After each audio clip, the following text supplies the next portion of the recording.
to get enough leucine to actually trigger muscle protein synthesis would require about 7 cups of quinoa at a meal. So, is quinoa a great food? It is, but it's actually a great carbohydrate food. It has a great fiber content, it has great nutrient content, but its protein's actually pretty crappy.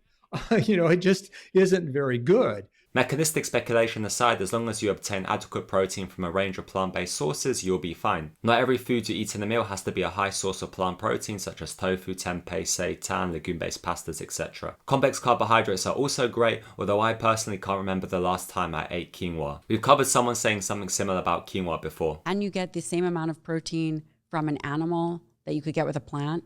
Yeah, you'd have to eat like 6 cups of quinoa and 1,000,000 cups of beans and get a lot of carbohydrates.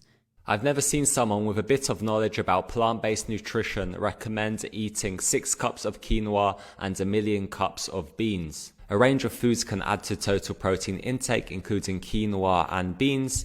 However, better sources of protein per calorie includes things such as tofu, tempeh, protein powder, and seitan, for example. That would create metabolic dysregulation, meaning that would create insulin resistance, that would create obesity. Actually, healthful plant-based dietary patterns high in carbohydrates are associated with reduced risk of chronic disease, which also includes obesity and type 2 diabetes. It's very difficult. I'd like to see you go plant-based for a day. I would not like to see me go plant-based for a day.